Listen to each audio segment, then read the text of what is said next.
What's up, everybody? This is episode 22 of Hoops Talk with Dave's Joint. Thank you all for the support that you've given us thus far. And if you haven't seen our videos on Facebook, YouTube, Instagram TV, that's where they're at. But without further ado, we welcome our esteemed special guest, Mr. James Barrett, who is now the assistant coach at Monroe College. Coach, thank you for coming on to talk to me and sharing your testimonial. No, not a problem, man. Anytime for you, Dave. Indeed. So, when did basketball start out for you?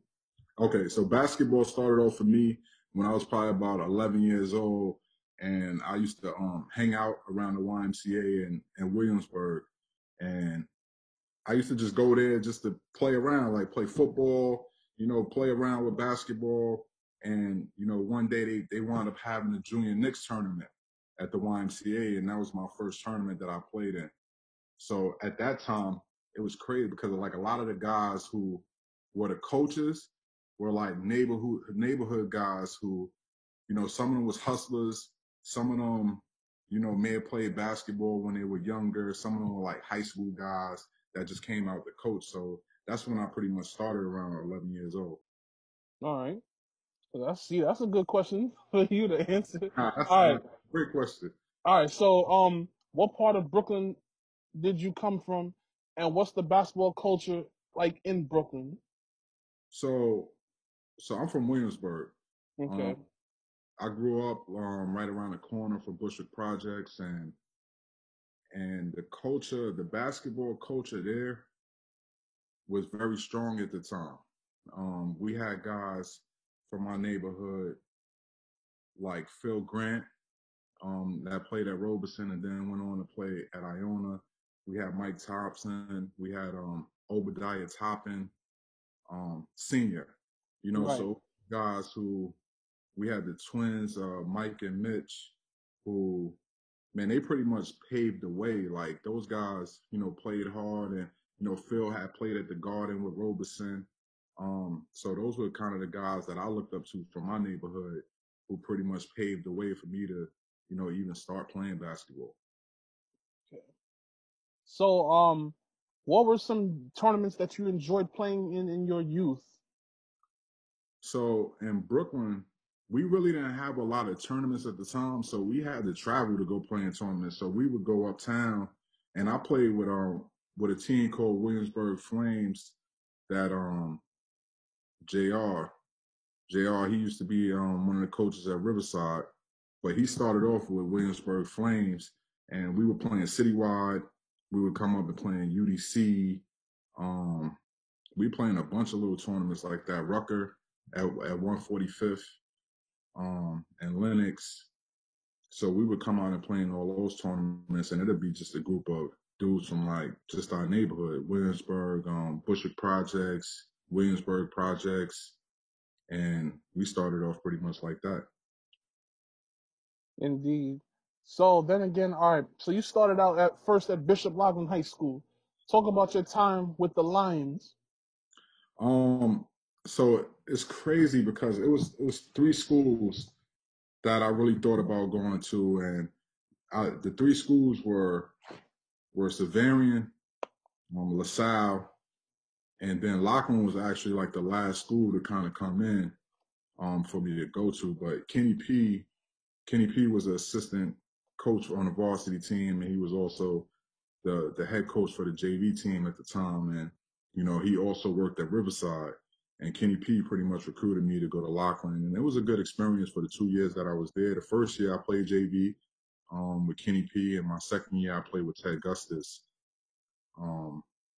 I played with Ted Gustis on varsity as a sophomore. So it was a good experience. I learned a lot, playing with both of those guys. They're both coaching legends. So I just learned a lot about just not only basketball, but about life in my short time, my 2 years there. And it was a great experience for me. So how was the varsity scene when you were a sophomore? So the varsity scene was actually it was kind of crazy at the time. When I say crazy, I mean like in a good way. It was a lot of talent in the league at that time. In the Catholic League, like the year before, it was just Andre Barrett, Omar Cook, and Talik Brown were just nominated as McDonald's All-Americans out of CHSAA. So at that time, it was like really strong competition. You know, St. Ray's had a bunch of guys, and Gary DeCesar was up there coaching. Christ the King was always good. It was just so many teams, man. Like everywhere you went, Malloy, you know, Jack Kern was the head coach, and they had some guys over there. They had Signale Gaines and Marlon Smith.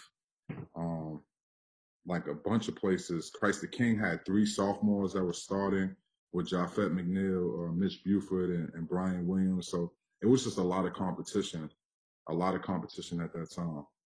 Hmm. So then you wound up going to prep school. Which school was this, and how was that experience? I went to Milford Academy, and it was a different experience for me because when I went up to the school, it was normally a lot of guys going to prep school that would go after their senior year of high school. So I happened to play with Darryl Showtime Hill, Lamar Hamilton, that went to St. John's, John Winchester, who went to Tennessee, Eric Davis went to Seton Hall. Like it was just so many good players. So when I went there, I had to really transform my game from being a forward to being more of a guard. And it was just because of the size. Like our power forwards are the shortest 6'8". You know, so in the city, you know, we didn't have a bunch of big men. So I was able to get away with playing inside, but going to prep school, I was able to develop my game and really, you know, to become some of the player that I wanted to be in the future. Hmm. So what led you to leave Loughlin to go to prep school?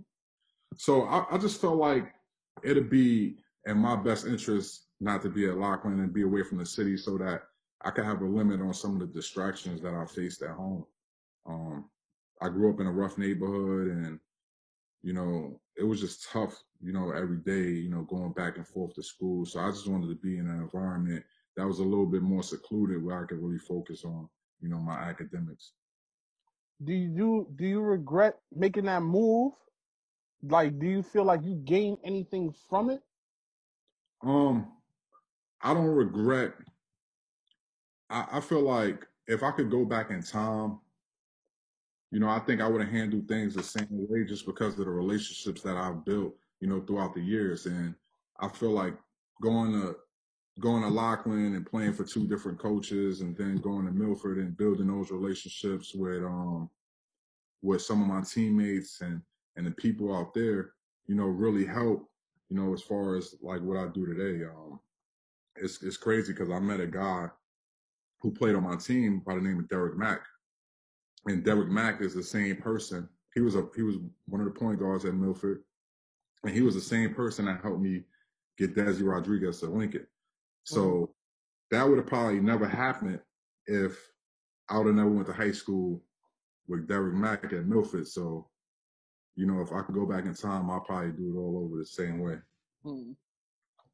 So then you left Milford and came to Lincoln.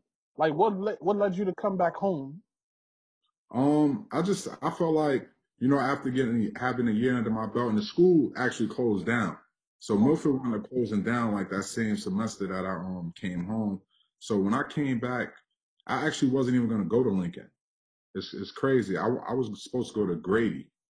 So I was headed over to Grady, and my grandmother actually, she took me over there to Grady, and they didn't accept me in the school. They said that I needed 3 years of like a vocation. It was a vocational school, so I needed 3 years of that to graduate. So they said I wouldn't be able to graduate. So we wound up just walking across the street to Lincoln. And Tiny actually didn't work at Lincoln. He worked at PS 288. So my grandmother and I got on a bus and we went over to the school and spoke to Tiny, and that was all she wrote after that. Wow. So it was just like that was just the way you got accepted into Lincoln, like just like that.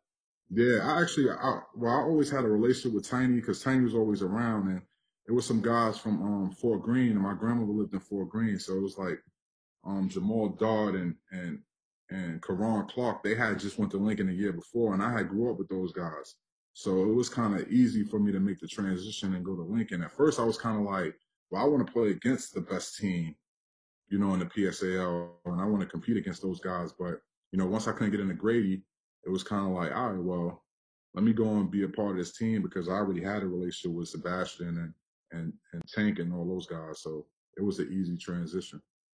Talk about your senior year, 2003, um, and talk about playing with Sebastian. Mm-hmm. So pretty much the beginning of my senior year, I wasn't eligible to play because when I transferred from Lincoln, when I transferred from Milford, I didn't have enough credits to be eligible to play the first semester. So I would practice with the team, and I also played for the boys club out in Harlem. So I played for the boys club, and I traveled with them my first semester of my senior year. So I would go there and I would play against prep schools and do all that type of stuff. So I was able to do that. And then after that was over, then I had came and joined the team at Lincoln. So like from that first game, which was at St. Francis, like how did that like did you feel comfortable easily? Yeah. So you know what happened? I had played a few games at AAU, and I was playing like some tournaments in Brooklyn, so I was comfortable pretty much with the team. And I practiced with the team all the time, so it wasn't like a situation where it felt like new. It was just more so I was just happy to be back on the court and being able to compete in front of everybody. So, but it was just crazy that the first game was, you know, in the borough championship. So and I was able to come in and perform. So I was Oh, just this was in February. yeah, that was in February. Wow. Yeah, so I couldn't play because the grades came out. Grades came back out in January. So it's the crazy part was I actually got eligible the day of the game. Like I didn't know I was gonna play until about the game was probably at like 7 o'clock at night. No lie, I didn't know I was gonna play until like 6 o'clock. And Miss Ebed, the athletic director, she was like, "Hey, listen, you're eligible. We're gonna let you play." And then Tiny didn't even play me in the first quarter. Wow. I didn't even play the first quarter of the game. So I It came was just out. quick. Like no warning up until an hour before game time. Yeah, I had an idea. I was just like, but I didn't know because the grades were going in that day. Right. So I don't know if I'm gonna be eligible or not, but I'm gonna just come and support the team regardless. So I had came out and I came out and Miss Ebed let me know. She was like, "Hey, you eligible to play?" And then I just played that game, you know. Tiny had my uniform ready and it was go time. Mm. So how was it when you guys won the championship? I know you got to play on that Garden Court. How was the feeling of you guys winning the championship at the Garden? It was a great experience. It was a great experience to play in front of all those people, to play on the garden floor, you know, a historic place to play.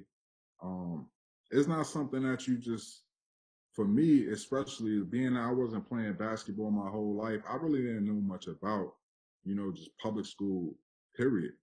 You know, a lot of the games I've seen, I had an older cousin that played at Christ the King, and, you know, I would go to some of the Catholic school games, but I didn't really go to a lot of public school games. So, you know, when that time came around and it was time to go to the Garden, you know, I was excited about it. And it was it's a great experience, man. Just playing on it. It feels like you're on the stage. The lights are bright, you know, so it was a great opportunity. And it's a great opportunity for any kid that plays in the PSAL, you know, to get that opportunity to play. Hmm. So then you graduated from Lincoln. Yeah, I didn't graduate from Lincoln. I wound Okay. up going to I broke my ankle probably in like April April of my senior year. So I Hmm. wasn't able to even commute back and forth to school. So after my ankle healed up, my uncle was like, "Man, listen, you done got hurt." Because I was supposed to go to prep school. I was actually supposed to go to South Kent. Hmm. And my uncle was like, "Hey, you got hurt. You know, you want to be in a situation where you can at least get college credits because you never know what may happen in your basketball career." So you want to put yourself in a situation where you could go to college for free. So I wound up going to school in California my freshman year, and I broke my ankle again. Which school is this? I went to Barstow College Okay. in California. So I went there, I played 8 games my freshman year, and then I broke my ankle again. So I wound up second semester. My grandmother had passed away. I was feeling homesick. You know, actually my dad had passed away. My dad had, no. My grandmother passed away, and I was feeling homesick. And I was just like, man, I think I need to just come back home. I wound up leaving, coming back home and getting a job. So I worked for an amulet company with my cousin. And we were just going and picking people up and taking them to doctor's appointments and doing different things like that. And I was like, man, I can't do this long term. So I went out and I spoke to one of my cousins, and she told me where I can go and get a GED. And I was able to go out and get my GED. And then I wound up going to Howard College in Texas from there. Now, as far as the GED, and this is for a lot of kids that may not have finished high school. Mm-hmm. For those that are watching, was that more difficult than being in an actual classroom? Oh. Yeah, I was saying that pretty much when I went and got my GED, it wasn't really difficult for me. I didn't really have to study for the test or anything. You know, I just went and pretty much took it. But that was after 4 years of me actually going to high school. You know, so I was going to high school and I did like SAT preps and stuff like that. So when I went to take the GED, it really wasn't difficult for me. It was more so of just the stigma of, you know, not having a high school diploma and, you know, getting a GED. So before you left Lincoln, like how close were you to graduating? I probably was like a couple classes short. I was just a couple classes short. Yeah, So like, so go ahead. that injury, like that kind of hindered you from like getting the remaining credits from school Yeah, because you couldn't commute? it hindered me because I couldn't commute. And then too, I really at the time didn't like school like that. Like it was like an hour, it was like Right. a 10-minute train ride every day Yeah. to Lincoln from where I lived at. So, you know, to get on the train and do that with crutches, it was almost impossible for me to do that. So it wasn't like a situation where, you know, I went and spoke to administrators and told them what my situation was. It was kind of the end of the school year, and I was just like, man, you know, once I found out I could just go to California and go to high school there, go to college there, and I was just like, all right, I don't need a diploma. I'm like, all right, I'm with it. Let's go, let's do that. All right. So you then go to Howard College. Talk about that experience. So the experience at Howard was crazy because the assistant coach at the time, Jason Soda, he came up to the Gauchos gym, and I got a call from Gary Sims, God bless him. He called me. He's like, "Yo, James, come down to the gym. You know, I know you looking for a new school. There's a coach down here from Indiana."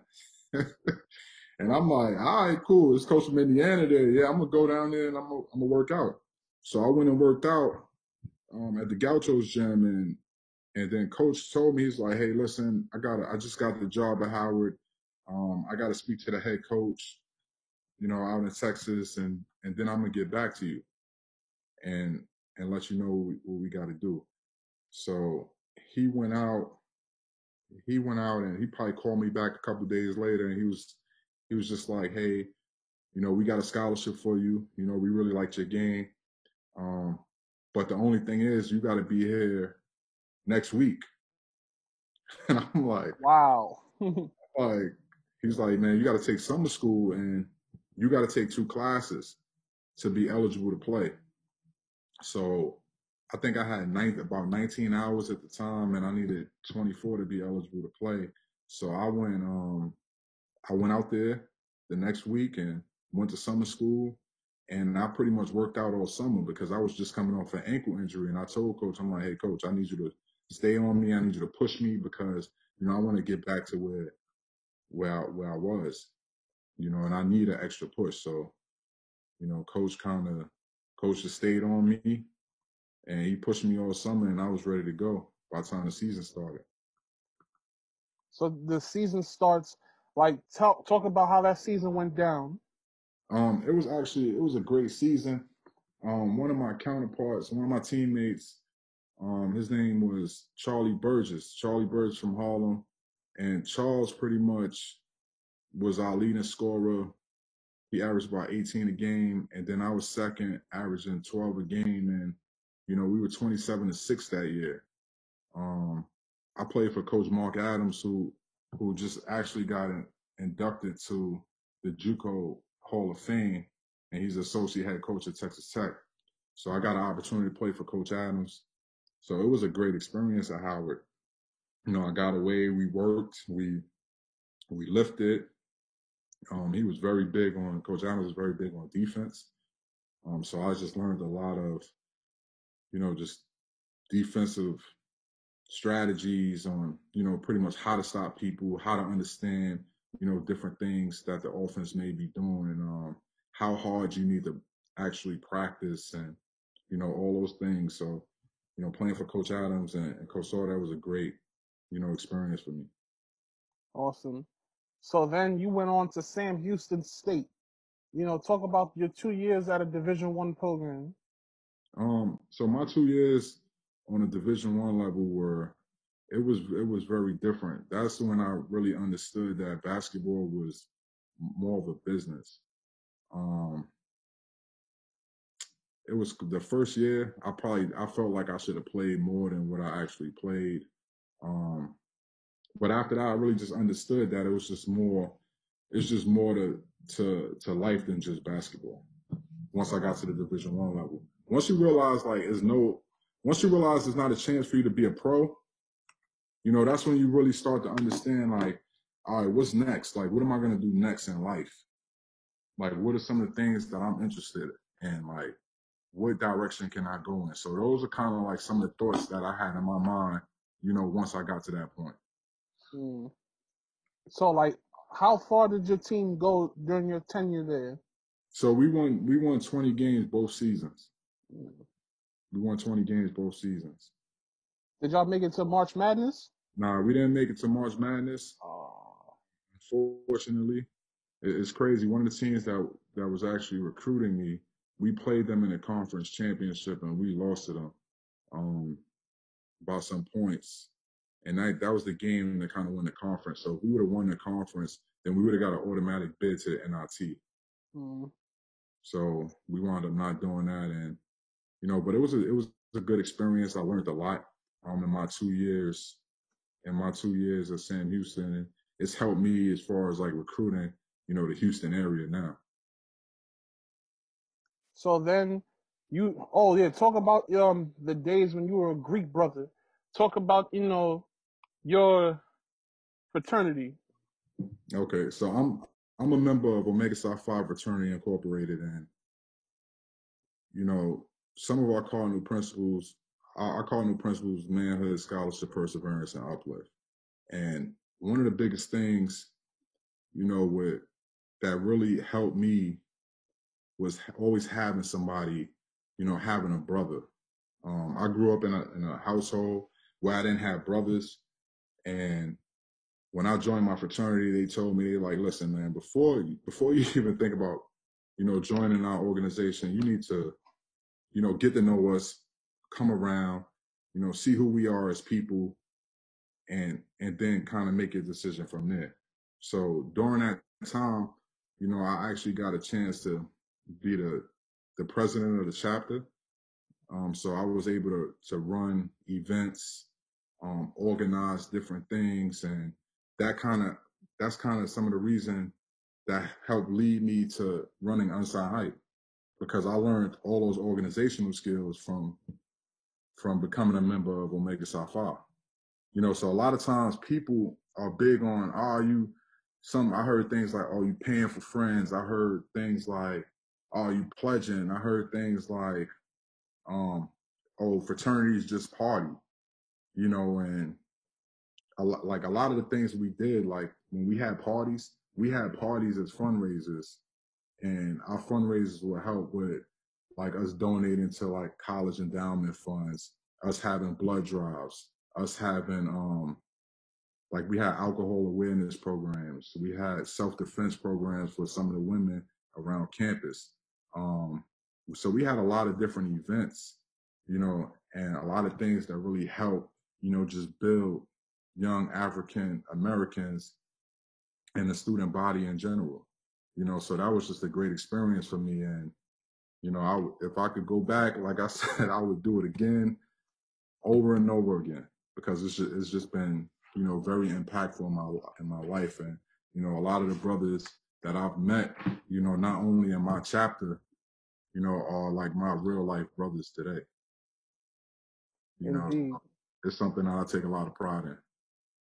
So I know that, you know, that Greek life, you know, it helped you a lot, but how did you manage to do that and play ball at the same time? Because in a lot of college programs, you know, a lot of the athletes, they don't really have time to really do, you know, social life kind of things. Like how were you able to do both?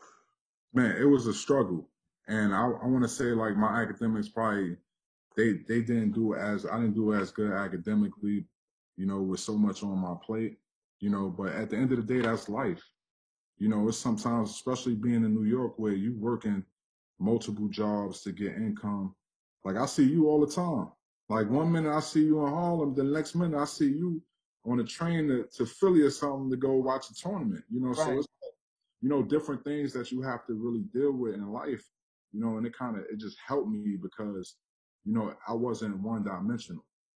You know, I was able to, you know, I had practice in the morning. It was sometimes like I would have class, then I would have, you know, individual workouts, then I would have practice, then I would have like a meeting that I had to go to or go set up, or, you know, do different things like that. So it wasn't like I just played basketball, I just went to my dorm room, I just studied, and that's it.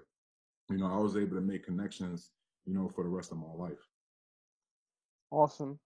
So what did you graduate with? As far as GPA and major. So my GPA was probably 2.7. I majored in kinesiology with an emphasis in coaching, and then I had a minor in health education. Awesome. For those that may not know, a 2.7 is a B minus. So it's still a B. You can still pass with that. It's not, I mean, I mean, when it comes to college, guys, take what you can. If it's a B or a C, at least you pass. But I mean, you should always strive for an A. Definitely. So, um, after college, what was what made you decide to coach or get Um, into coaching? so I really didn't have a plan to coach. I was working a job at a facility for kids who, they pretty much were like kids who may have gotten locked up, or Mm. kids who, instead of getting locked up, they put them in this program so that they could get on the straight and narrow before they went to jail. So I worked with these kids, and it was a guy by the name of Toby Hendricks, and Toby Hendricks had just came in to run the athletic department, you know, at this facility. And he brought me on. He was like, "Hey, you know, I heard you played at Sam Houston. You know, why don't you come over, you know, and just help us out with the team?" So I started off, I was just helping out. I was like the assistant coach helping out with the team. And then one day he came to me, he was like, "Hey, why don't you be the head coach of the team?" This probably had to be like a week later. So he had to have this stuff planned out already. But it was like a week later, he's like, "Hey, why don't you be the head coach?" And that's pretty much how my coaching career started. I wanted to say I was probably about 23 years old Wow. when that happened. So that was a good experience. You know, I worked with those kids, and one of the most important things, you know, with working with those kids, I had a lot of the kids who probably had about,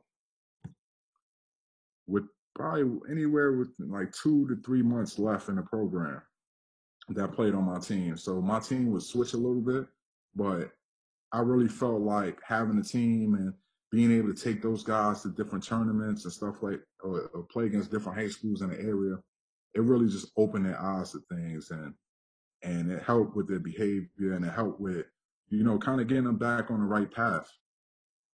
And I was really proud about, coaching those guys and really helping them get straight. So when did Western Texas come into play? So right after I graduated from Sam Houston, I went over, and Jason Sorter was the head coach at Western Texas, and he gave me an opportunity to go there and coach, which I'm very grateful for. And but he wound up getting let go, and so I was only there for one semester before coming back to New York. All right. So fast forward to, when you go back to Lincoln to be an assistant coach. How long were you at Lincoln for? And how was it, coaching with Tiny after playing for him? Okay, so when I first got to Lincoln, it's crazy because when I got home probably like that summer, and I had spoke to Kamani, and Kamani was running New Heights at the time, and I spoke to Kamani about, coaching and different things like that, and Kamani put me down with New Heights, and Rameh was the head coach, and I wound up assisting Rameh that summer, and we coached guys like Isaiah Cousins and Joel Angus and Trey Dickerson and a couple of those guys. And after that is when I went that spring. Well, that fall. I had spoke to Tiny about coaching at Lincoln, and at the time, Lincoln already had a full staff. As you know, we always had like 5 or 6 coaches at Lincoln, but they had a full staff at the time. So I wound up coming into Lincoln in like December, about December, January that year, and that was my first year at Lincoln. It was a great experience, coming back and, going to Lincoln, because Lincoln is a family, it's a family environment. If you went to Lincoln, you're accepted by everybody, and Tiny, pretty much brought me back in, with open arms, and, I learned a lot from him.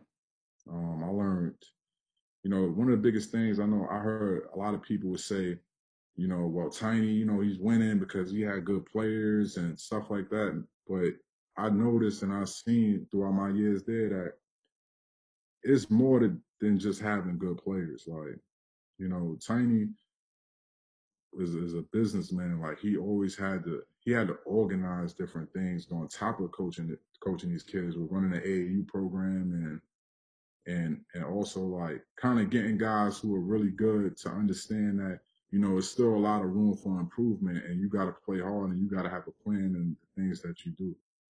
So that was big for me, coaching with Tiny and just learning those things. Mm-hmm. So then, were you a part of the 2013 championship team? Yes, that was actually my second year. That year, we had I want to say we had lost in it like Elite 8 or something like that, with the team the year before.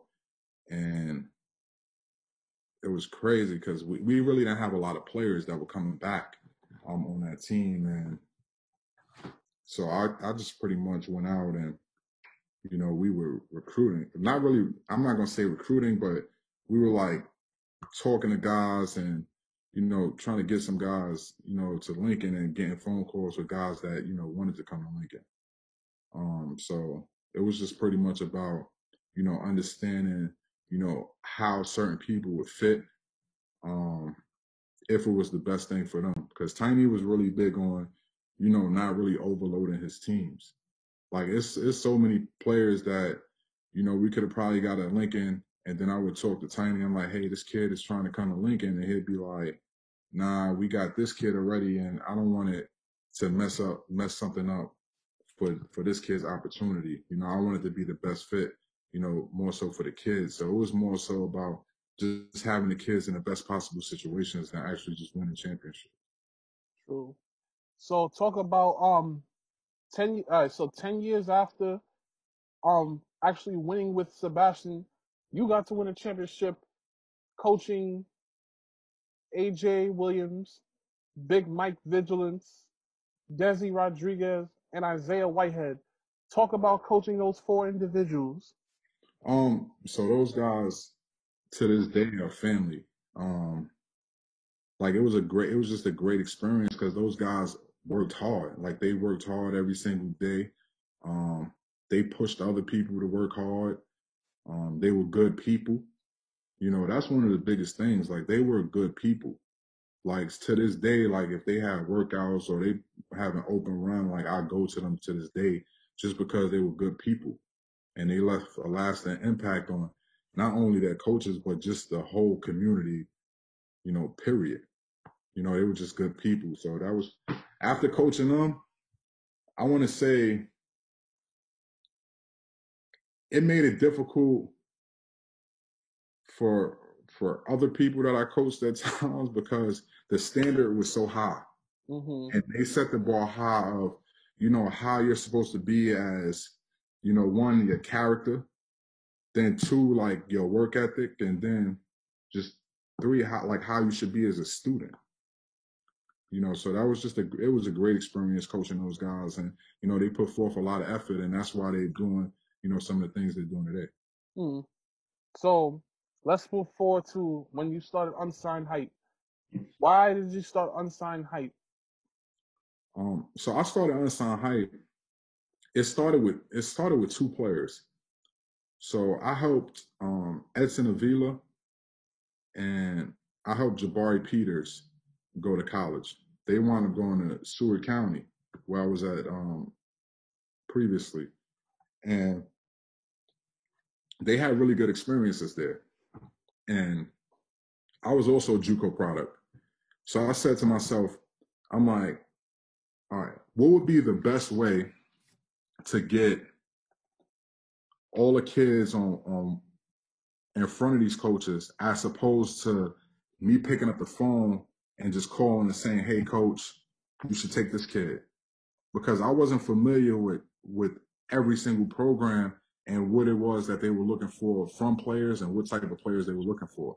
So I thought if I developed a concept where the coaches could come out, I can do some of the legwork as far as putting kids on a platform who are actually recruitable, that it'll work out so the kids that had the best possible experiences once they got to the schools.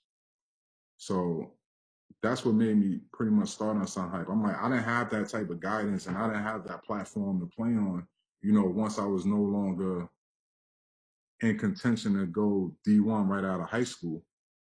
So I just didn't want the kids who were good enough to go to college get left out, because it's so easy to get left out in New York because there's just so many people. So I said, let me create something where those kids will still have an opportunity, because once you can no longer play AAU basketball, like your phone is going to stop ringing. That's true. People aren't going to call you. You can't play in tournaments anymore. You can't do anything to help them. So it's like now it's like you kind of left out on your own. So I said, let me start the showcase so we won't have as many kids just left out on their own, and they'll still have an opportunity, because they're just as important as any other player or student athlete in general. Talk about some of the players that played in Unsigned Hype. Yeah, so the most notable player right now at this time is obviously Obi Toppin. Obi came in at the time. He didn't have any schools. He actually had like a D2 offer. He didn't have any JUCOs at the time, no prep schools, nothing like that. And I was sitting in the office with Tippy, and Tippy was like, hey, this kid Obi Toppin, which the crazy part is I grew up playing, like I mentioned Obi's father earlier in the interview. Like I grew up playing around his father, and his father would bring Obi in the stroller to the gym when we used to play at the YMCA. Him and his mom, like his mom would bring him in there and sit there and watch the games, you know, while we would be playing at the Y. But Obi, Omar Silvario, one of the kids that I'm most proud of out of everybody I played in Unsigned Hype was Isaiah Dees. Isaiah Dees went out to LaSalle. You know, he had a tough upbringing, and he's made some outstanding steps as, you know, just as a person, and, you know, going from not having any schools and after playing, you know, that year, Jeff, he really didn't even play when he was at Loughlin. He was at Loughlin before that. Really didn't get any playing time. He was really under the radar. He came out, he worked. He played with Hassani, with Born Ready. Like, so he's a wonderful story. Like, Isaiah Dees is probably one of my most notable players that played. And then he got an opportunity to go to LaSalle and play in Atlantic 10, where he had a great career. You know, that kid right there is just a special person. Isaiah Dees, AJ Williams, who finished up at Clark Atlanta, Mike Vigilance finished up at Clark Atlanta, Ryan Preston played at Rhode Island, Wesley Myers, who finished up at South Carolina, Jordan Washington, who won 2 MAC championships. So it's just been so many players that, you know, have had an opportunity. Phil Carr. Phil Carr is an interesting story as well. Phil Carr averaged 1 point as a senior at Transit Tech. And he played in Unsigned Hype. He wound up getting to junior college. He started off at a D3 JUCO, and then he went from there to Williston State out in, I think it's like North Dakota, South Dakota, something like that.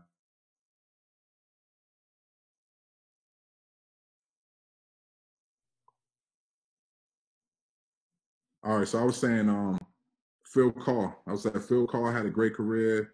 You know, he went to he averaged 1 point his senior year of high school at Transit Tech, and he went from there to a D3 JUCO where he had success his freshman year. Then he sat out his sophomore year at Williston State, and then he went to Morgan State and played for 3 years. He was Defensive Player of the Year during his tenure there. He was preseason Player of the Year. So he had a great career there. That's also like a very inspiring story, you know, for me, going from averaging 1 point, you know, your senior year in high school to being Player of the Year in the MEAC, or preseason Player of the Year in the MEAC, you know, going into your senior year. So that was a great accomplishment, you know, that Phil accomplished, you know, after playing Unsigned. Awesome. So then you went on to coach with the Rens for a little while. You know, talk about working with that great of an organization. Yeah, so the opportunity with the Rens would never have happened if I didn't coach with Juice. So Tiny gave me the opportunity to coach Whitehead and to coach Desi and to coach those guys. It kind of led, even like, so I had Jordan Warrer right after Whitehead and them were done.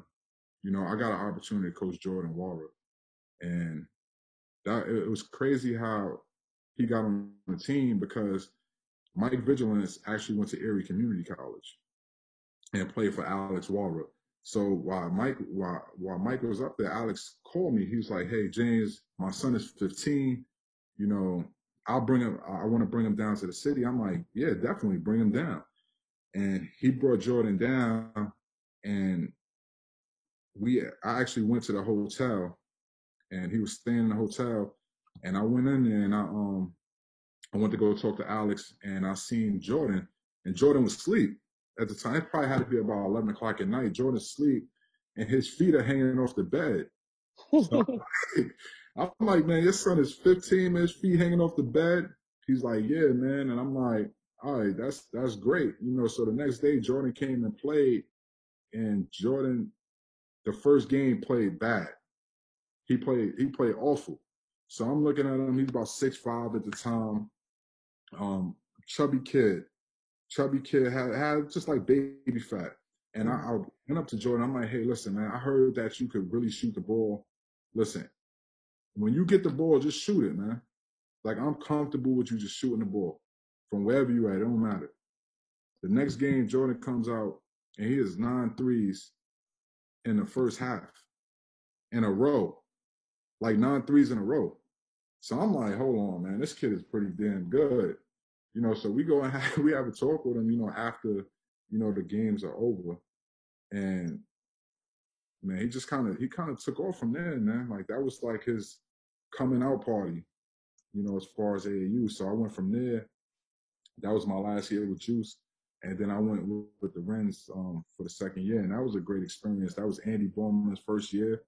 Um, we had Andy did a great job recruiting. We had Raleigh, who was actually already in the program at the time, but he went on and got like Mustafa, and we wound up having Tyreek Jones and a lot of players, Jared Rivers. We had a bunch of dudes that really just played hard, man. Ty Flowers, who's just killing at LIU, over 1,000-point scorer already after just 2 years there.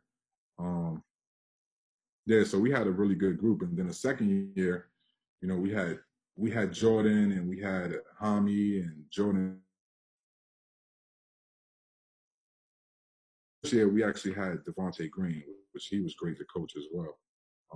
But yeah, the Rens, we had a bunch of different players, and we won the Adidas circuit, that year. The first year I was at the Rens, and then the second year, Wahami and all those guys and Jordan, we made the Elite Eight in Peach Jam, which was a great accomplishment for the first year playing on the EYBL circuit. You know what's funny? I was at Peach Jam at that time, 2016. So I see both of them, and I took him and Jordan Warren, Jordan Tucker, and I took a picture of them with my phone at that time. And my caption read, "The two Jordans." And it's ironic that both of them are going into the NBA draft. Yeah. At the same time. That's crazy. Yeah, it's man, it's just been a blessing. It's just been a blessing. Like those guys really worked hard. They really improved. And like I said, they're good people. They're very good people. And I think that's like one of the most important things. Like I can call those guys up and talk to them now, and they're just good people. And I think that's one of the biggest things. It's not just about basketball. It's about just being a great person. So then, after the Rens, I believe you went on to Seward County. Talk about your time in the cornfields of Kansas. So Kansas was a great experience because, I had been coaching high school basketball for so long.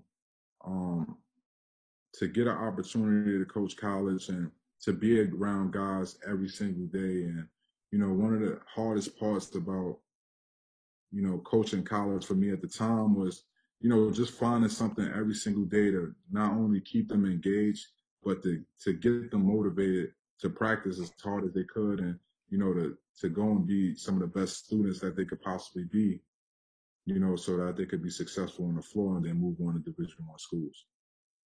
So it was definitely a learning experience as far as, consistently doing scouting reports, working on different things and, developing as with my skill development and just different, making substitutions. So I was able to make the substitutions, when I was at Seward. So it really helped me with really understanding, different time and situations and games, and actually having a strategy on what we're gonna do beforehand as far as substitution patterns and different things like that. Awesome. So that season, you guys went 13th nationally. You finished first in your division. You guys won the conference and that Region 6 championship. Talk about that experience. Man, it was a special group of guys that we had. We actually had a guy named Mo Salmi, and Mo was 7-footer, could run, jump, shoot. Mo got hurt right before, I want to say a couple of games before the regional tournament. So that was like a blow on our team. So like our team was it was a resilient team.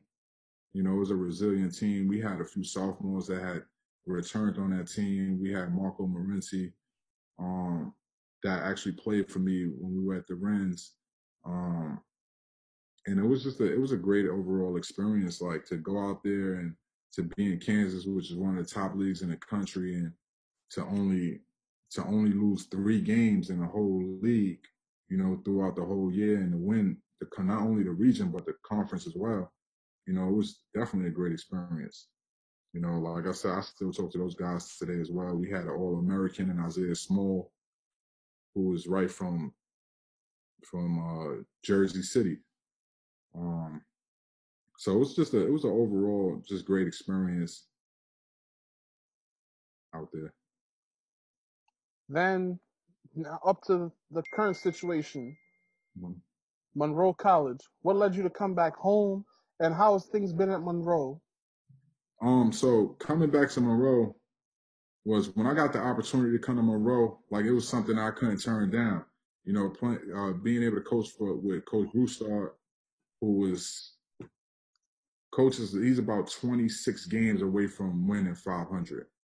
He's averaged 26 wins per season, for his whole career at Monroe.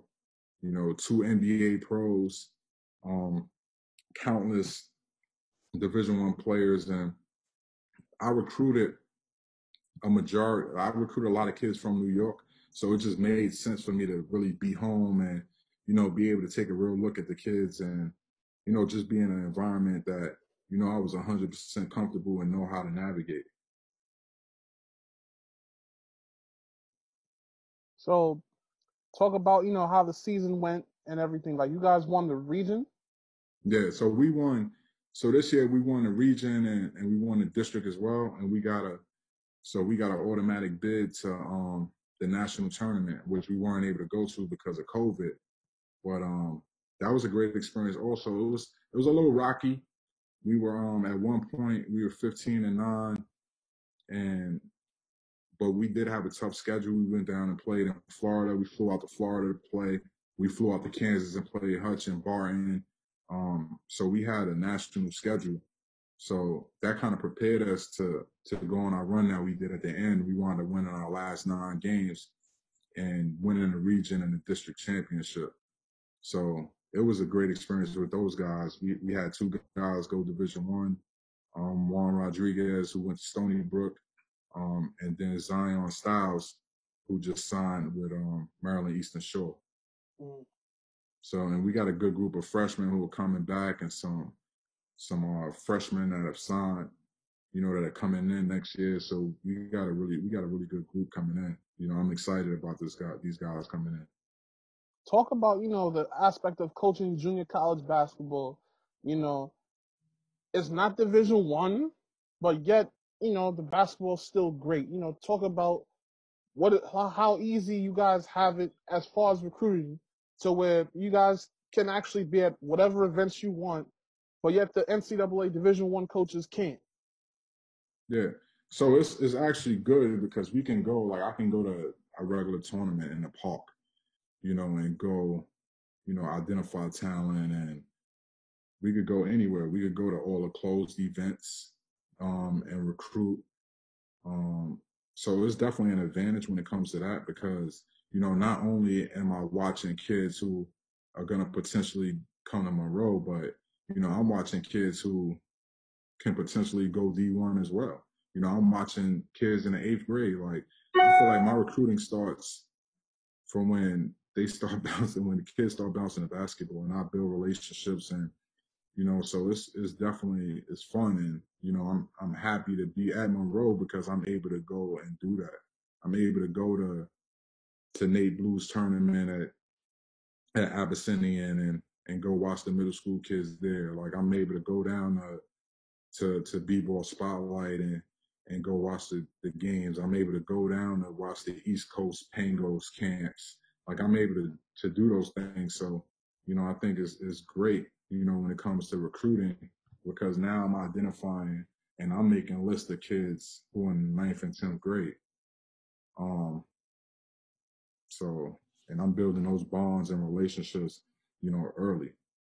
So I think it's great to be able to, as a JUCO coach, to be able to do those things. But it's definitely challenging. as far as there are a lot of good junior colleges in the country. Mm-hmm. And, you know, they're all going to come. And I feel like New York is definitely so many kids that come from different backgrounds. And, you know, a lot of people may look down a little bit on JUCO, but, you know, at the end of the day, like a lot of kids have different circumstances. Like you have some kids who, you know, may not be the greatest student, you know, not only because it's just difficult to do the work, but maybe, you know, their household situation may not be the greatest. You know, they may not have a place where they can sit down and get their studies in. Like they may not have an opportunity to get tutoring like some other kids may get tutoring. You know, it may be difficult for them to, you know, get on the train and get home, you know, with just the mental stresses of that. You know, I know for instance, like for me, you know, when I was home, I grew up, it was a small apartment. We had 6 people in my apartment, you know, my 3 sisters, myself, and my mom and dad. And it's like, you know, like where are you going to study in a small apartment? You know, like everybody's talking, like there's nowhere to study. So my outlet was basketball. And like some of these kids, that's their outlet, you know, Mm-hmm. basketball. So, you know, a lot of times JUCO get that bad stigma, but you know, it's an opportunity for some kids who may lack in exposure, who may not get the exposure that they needed. And then for kids who may not have had an environment where it was easy for them to succeed. You know, so I get pleasure out of, you know, just helping the kids, you know, move on to where they want to get to. You know, junior college is a stepping stone, you know, so being in that part where the kids are, you know, done with high school, but they're still trying to get somewhere. You know, that's what I love about JUCO, being able to help the guys get to where they want to go. Indeed. So this is a question that I ask a lot of my guests. Mm-hmm. If you could go back in a time machine to say 2003, what would you tell James Barrett at 17 or 18 years of age? I would tell James Barrett at 17 or 18 to just listen. You know, just listen, because I know it was a lot of people. It was some people around me that really gave me good information, but one of the hardest things was really just identifying, you know, who was really for me and giving me the right advice and who wasn't. You know, so Mm-hmm. I would go back. I would tell myself, hey, you just got to listen and just stay the course because things are going to be okay. Awesome. So, final question. What's next in the future for James Barrett, Unsigned Hype, and Monroe? So what's next for Monroe is just like right now, just getting school back started and, you know, working toward, you know, winning another championship and making it to Hutch again. As far as Unsigned Hype, next year is going to be one of the best years ever. You know, now instead of just having, we had over a year, 2 years pretty much to prepare, you know, for a great event. And I feel like people really missed it this year. And I feel like some kids really didn't get a fair opportunity to get looks to get to colleges because there were no playoffs because of COVID. There were no showcases, but I know Tippy and Nate Blue have done a great job as far as, you know, getting names out there and getting kids out there. So we did that all, you know, under like Big Apple Sports and kind of still helping kids get in different schools and have different opportunities. So as far as Unsigned Hype, is pretty much the same as far as just helping the kids have a platform and opportunities to get scholarships. Indeed. Well, thank you so much, James, for coming on and sharing your testimonial. And I wish you the best of luck with Unsigned Hype and the Monroe College Mustangs moving forward. Thanks, Dave. I appreciate you, man. Stay Well, safe. I'm sorry? I said stay safe out here. Indeed, always. This is episode 22 of Hoops Talk with Dave's Joint. Check it out on Instagram, Facebook, and YouTube. So everybody be safe. If you're gonna work out in your own homes. If you're in a city where there's curfew right now by 8 o'clock, just do what you gotta do before you get home. And also, be safe. So, greetings on this great Saturday. Take care. Peace.